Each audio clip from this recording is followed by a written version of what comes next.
नमस्कार, आप देख रहे हैं प्रदेश का सबसे भरोसेमंद news channel India news Uttar Pradesh Uttarakhand. मैं हूं आपके साथ प्रीति सिंह। सुबह के 9 बज चुके हैं। वक्त है इस समय की बड़ी खबरों का, जिससे आपका सीधा सरोकार है। बात सबसे पहले हम करेंगे जेईई नीट परीक्षा को लेकर सियासत लगातार जारी है। कल समाजवादी पार्टी ने लखनऊ की सड़कों पर हल्ला बोला, वहीं आज कांग्रेस देश भर में सरकार के खिलाफ सड़कों पर आंदोलन करने जा रही है। वहीं यूपी में अपराधियों पर हो रहे एक्शन से बीजेपी के कुछ विधायकों के पेट में दर्द होने लगा है। ऐसे नेताओं को अपना सियासी भविष्य खतरे में नजर आ रहा है और यही वजह है कि बीजेपी विधायक लगातार सरकार पर भी सवाल उठा रहे हैं। वहीं अतीक अहमद और मुख्तार अंसारी पर एक्शन के बाद दूसरे बाहुबलियों पर भी एक्शन की तैयारी में सरकार है। ब्रजेश सिंह, विनीत सिंह, धनंजय सिंह, सोनू मोनू, अतुल रॉय, अभय सिंह और साथ ही बल्लू श्रीवास्तव पर भी सरकार बड़े एक्शन की तैयारी में है। वहीं जौनपुर में दो पक्षों में हुए खूनी संघर्ष का खौफनाक वीडियो भी सामने आया है। तमाम ये बड़ी खबरों से हम आपको विस्तार से रूबरू कराएंगे कि किस तरीके से आखिर जेईई और नीट पर सियासत जारी है और साथ ही दो पक्षों में आखिर ऐसा क्या हुआ कि बात मारपीट तक जा पहुंची और 8 लोग इसमें तकरीबन जो है वो घायल हो गए हैं। तो 4 बड़ी खबरों से हम आपको रूबरू कराएंगे और ऐसे ही बाहुबलियों पर लगातार शिकंजा किस तरीके से कस रहा है और किस तरीके से सरकार और पुलिसकर्मी एक्शन में आते हुए नजर आ रहे हैं। और साथ ही हम बात करेंगे कि खूनी संघर्ष में आखिर अब तक पुलिस की कार्रवाई कहां तक पहुंची है और आखिर बड़ी वजह क्या थी इस खूनी संघर्ष के पीछे। लेकिन सबसे पहले हम बात करेंगे जेईई नीट परीक्षा पर सियासत को लेकर, यानी कि सीधे तौर पर अब इन परीक्षाओं को लेकर सियासत जारी है और बड़ी खबर से हम आपको रूबरू करा दें। जेईई नीट परीक्षा पर सियासत लगातार जारी। नीट और जेईई परीक्षा कराने को लेकर यह प्रदर्शन केंद्र के खिलाफ कांग्रेस का देशव्यापी प्रदर्शन है। केसी वेणुगोपाल की ओर से जारी किया गया है बयान। देशव्यापी प्रदर्शन में सामाजिक दूरी का पालन भी होगा। तो बड़ी और अहम जानकारी हम आप तक पहुंचा रहे हैं और लगातार इसको लेकर सियासत गरमा रही है। सीधे तौर पर विपक्ष जो है लगातार इसको भुनाने में लगा हुआ है और केसी वेणुगोपाल की ओर से जारी किया गया है बयान। उन्होंने कहा है कि देशव्यापी प्रदर्शन में सामाजिक दूरी का भी पालन होगा, लेकिन लगातार वो विरोध कर रहे हैं इस परीक्षा का। तो जेईई नीट परीक्षाओं पर लगातार विपक्ष का हल्ला बोल जारी है। इसी कड़ी में देशव्यापी प्रदर्शन की बात कही गई और अब इसको लेकर प्रदर्शन भी किया जा रहा है और लगातार केंद्र के खिलाफ कांग्रेस का देशव्यापी प्रदर्शन देखने को मिल रहा है। केसी वेणुगोपाल की ओर से हालांकि बयान भी जारी कर दिया गया है। कोरोना काल है, ऐसे में विपक्ष का सीधे तौर पर कहना है कि इन परीक्षाओं को रद्द किया जाए, ये परीक्षाएं ना कराई जाए। वहीं जेईई नीट परीक्षा पर अखिलेश यादव का ट्वीट भी सामने आया है। जेईई नीट परीक्षा करवाने को लेकर उन्होंने ये ट्वीट किया है। कहा है कि जेईई नीट परीक्षा करवाने पर बीजेपी अड़ी हुई है। भाजपा ने खुलासा किया कि उसने मानव संसाधन मंत्रालय का नाम क्यों बदला। शिक्षार्थियों के प्रति उसका दृष्टिकोण दिखाता है, मानवीयता से रिक्त है। तो ये तमाम बातें ट्वीट के जरिए अखिलेश यादव ने कही है और वो लगातार इसको लेकर ट्वीट कर रहे हैं एक के बाद एक और सीधे तौर पर आरोप यहां पर सरकार पर लगाते हुए वो नजर आ रहे हैं। तो अब जेईई नीट परीक्षाओं को लेकर भी सियासत इस कदर गर्मा गई है कि एक दूसरे पर वार किया जा रहा है और इसी कड़ी में अखिलेश यादव का ये ट्वीट सामने आया है। तो परीक्षा पर सियासत लगातार जारी। विपक्ष का कहना है कि इन परीक्षाओं को रद्द किया जाए। सरकार बच्चों के भविष्य के साथ खेल रही है। सीधे तौर पर कोरोना काल है, ऐसे में परीक्षाएं ना हो, लेकिन दूसरी तरफ बच्चों के भविष्य का सवाल है, इसलिए जेईई नीट की परीक्षाएं जो है उसको लेकर अभी लगातार जो मुद्दा है वो गर्माता जा रहा है। तो ट्वीट के जरिए अखिलेश यादव ने यहां पर कहा है। तो परीक्षाओं पर अखिलेश यादव का ये ट्वीट सामने आया है, जिसमें उन्होंने कहा है कि जेईई नीट परीक्षा करवाने पर अड़ी है बीजेपी। भाजपा ने खुलासा भी इस बात का किया और माता पिता के दिल से सोचे। कोरोना और बाढ़ में केवल शहरी बच्चे जो हैं वो ही इस परीक्षा को दे पाएंगे। जो ग्रामीण बच्चे ग्रामीण एरिया से आते हैं उनके लिए काफी दिक्कतें होंगी।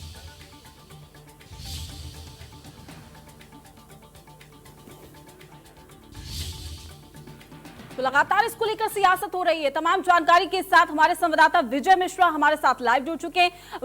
विजय, जेईई नीट परीक्षा को लेकर लगातार अब सियासत गर्मा गई है। विपक्ष का सीधे तौर पर कहना है कि कोरोना काल है, बाढ़ जैसे हालात है, बाढ़ है, तो यानी कि यहाँ पर सीधे तौर पर यह कहा जा सकता है कि विपक्ष ये कह रहा है कि सरकार बच्चों के भविष्य के साथ खिलवाड़ कर रही है। लेकिन अगर हम दूसरी ओर देखें तो ये कहा जा रहा है कि अगर जेईई नीट परीक्षा नहीं होती तो बच्चों का भविष्य जो है वो अधर में लटका हुआ नजर आ रहा है।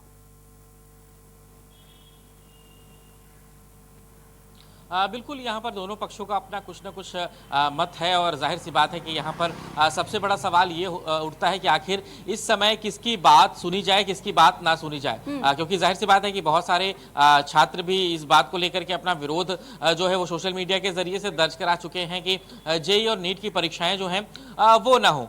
लेकिन उसके साथ साथ में यहाँ पर बहुत सारे लोग चाहते हैं कि एग्जाम हो भी। हालांकि कल जरूर समाजवादी पार्टी की तरफ से राजभवन में प्रदर्शन हुआ था और आज कांग्रेस इस पूरे मसले को लेकर के प्रदर्शन कर रही है।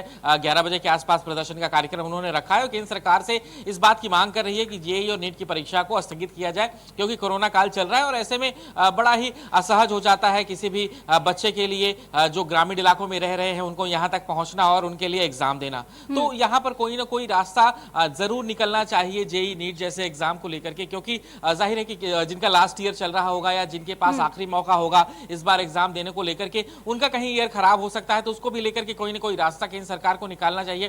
क्योंकि अगर विरोध की संख्या ज्यादा हो सकती है या फिर ऑनलाइन के जरिए किसी भी तरह से इस बात का सर्वे हो सके कि क्या प्रतिशत क्या है लोगों के विरोध का, तो इसको लेकर के मुझे लगता है कि कुछ चीजें सामान्य हो सकती है। क्योंकि इंडिया लेवल पे ये पूरे एग्जाम्स होते हैं और बहुत सारे बच्चे चाहते हैं कि एग्जाम हो, बहुत सारे बच्चे चाहते हैं कि एग्जाम ना हो। तो ऐसे में बड़ी असमंजस की स्थिति है केंद्र सरकार के लिए भी कि आखिर वो क्या करे, एग्जाम होने दे या एग्जाम ना होने दे। क्योंकि बहुत सारे बच्चे ऐसे भी होंगे जिनके लिए लास्ट ईयर होगा और उनके उम्र भी हो रही होगी कि इस बार अगर वो एग्जाम नहीं देते हैं तो शायद अगली बार वो एग्जाम ना दे सके। तो इन तमाम चीजों को लेकर के भी प्रश्न खड़ा होता है कि हो सकता है शायद कि अगर इस तरह से एग्जाम ना हो और ये पूरा ईयर निकल जाए और अगली बार वो एग्जाम ना दे पाए, तो इन सब चीजों को ही लेकर के असमंजस की स्थिति लगातार बनी हुई। तो मुझे लगता है इसका कोई बीच का रास्ता निकालना चाहिए, इस ईयर को नॉन ईयर घोषित किया जाना चाहिए और जो जेईई और नीट के एग्जाम्स ईयर्स हैं उसको कोरोना काल होने की वजह से इस साल की छूट देते हुए जो बच्चे इस साल एग्जाम में भाग लेना लास्ट ईयर से, उनको अगले साल में भाग लेने के लिए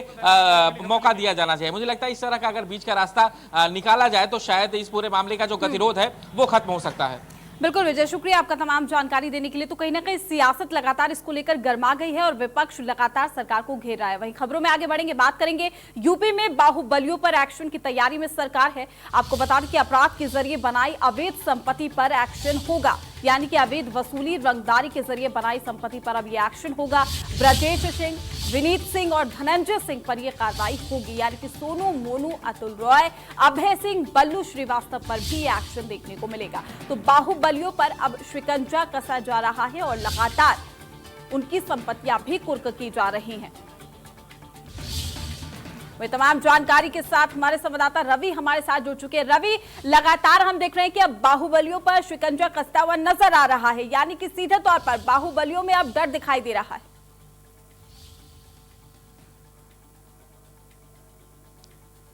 रवि, क्या आप तक आवाज पहुंच पा रही है? किस तरीके से कार्रवाई की जा रही है, इसी के चलते अतीक अहमद, मुख्तार अंसारी के क्या कहते हैं उस पर कार्रवाई की गई है। और अगर राजधानी लखनऊ की बात करें तो लखनऊ के हजरतगंज के डालीबाग इलाके में कार्रवाई करके की गई। डालीबाग इलाके में जो टावर खड़े थे, जो की बात क्या कहते हैं कि अवैध रूप से जो संपत्ति हासिल करके उस पर अवैध 2 टावर खड़े किए गए थे, जिसको लेकर एलडीए लेकर कह सकते हैं कि उसको शक्ति दिखाते हुए इस पर कार्रवाई की है।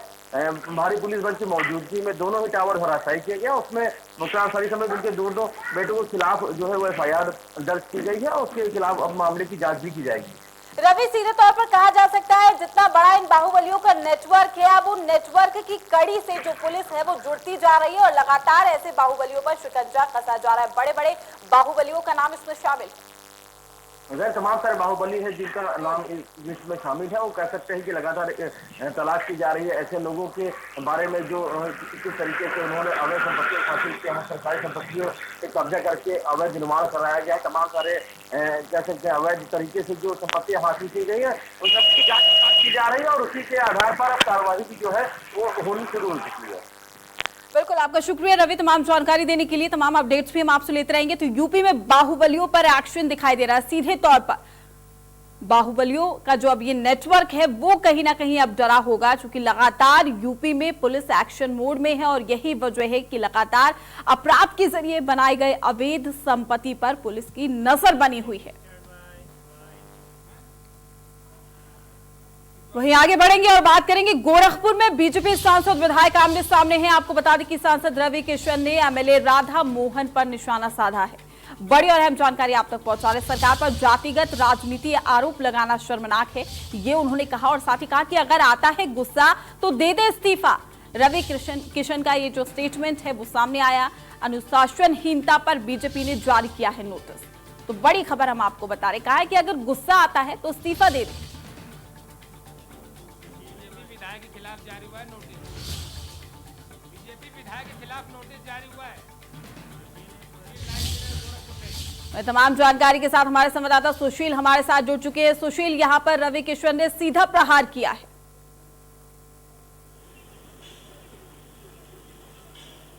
बिल्कुल भैया, सही कहा आपने, क्योंकि ये मामला पिछले कई दिनों से चल रहा था और इसीलिए ये जंग जो है विधायक बनाम सांसद हो गया था। और कल देर रात जो है उन्होंने एक बयान जारी किया है रवि किशन सदर सांसद ने कि डॉक्टर राधा मोहन दास अग्रवाल को अगर इतना ही गुस्सा आता है तो वो विधायक पद से इस्तीफा दे दें, क्योंकि लगातार पार्टी गतिविधियों में उनकी जो है रुचि रही है और लगातार इस तरह के बयानबाजी दे रहे हैं जिससे पार्टी की छवि धूमिल हो रही है।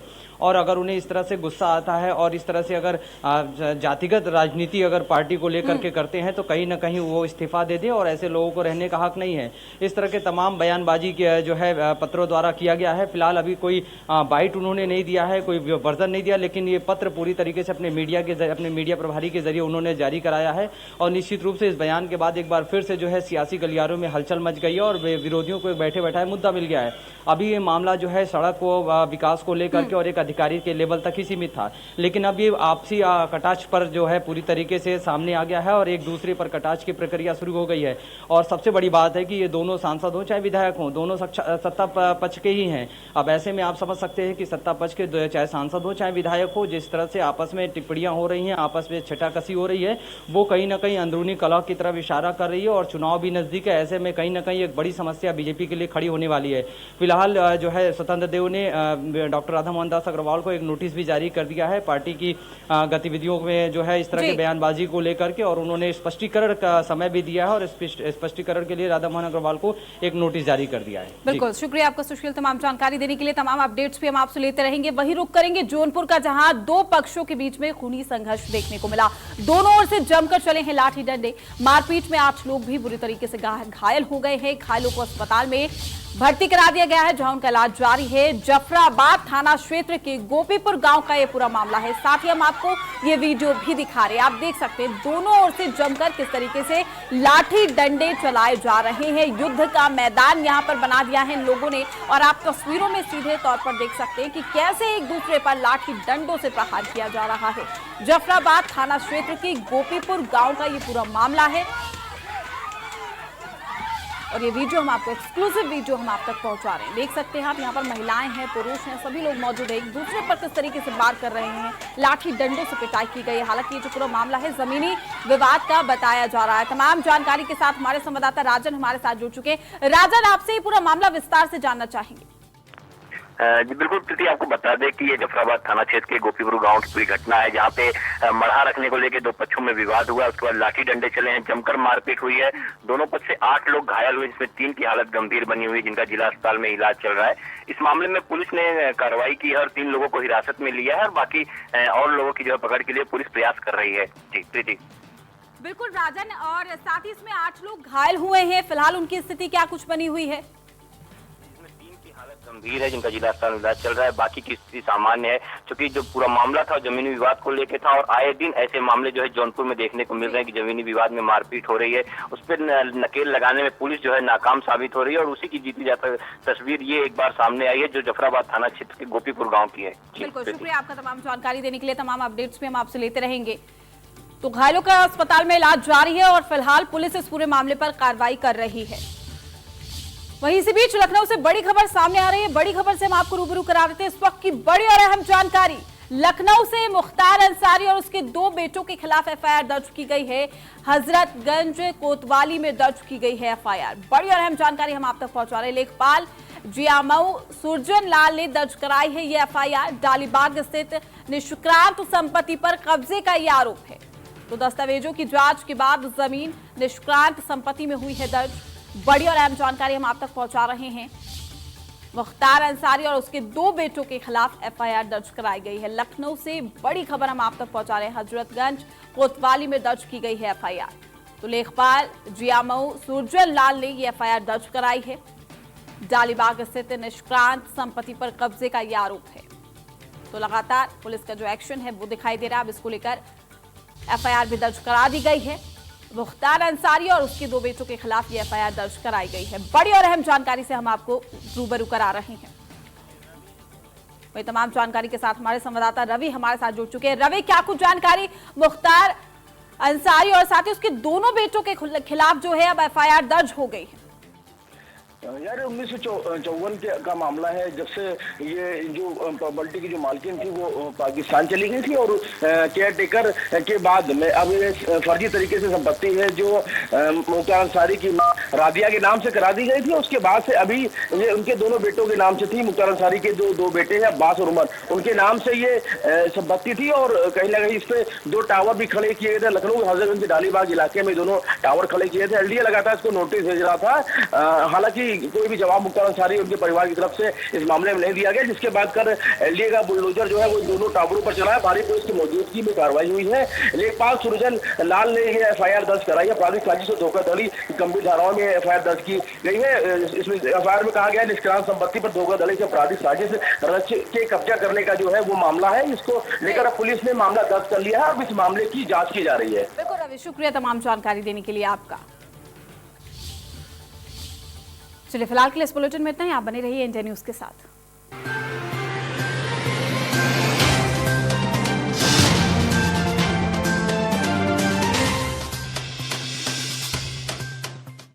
सच्ची सहेली, सच्ची सहेली, सच्ची सहेली। कितनी बार बता चुकी हूँ कि सिर्फ सच्ची सहेली ही है महिलाओं की नंबर 1 औषधि एवं टॉनिक। आज ही नजदीकी मेडिकल स्टोर से सच्ची सहेली आयुर्वेदिक सिरप अपने घर ले आएं। I'm from TCS. I'm from Wipro. We are from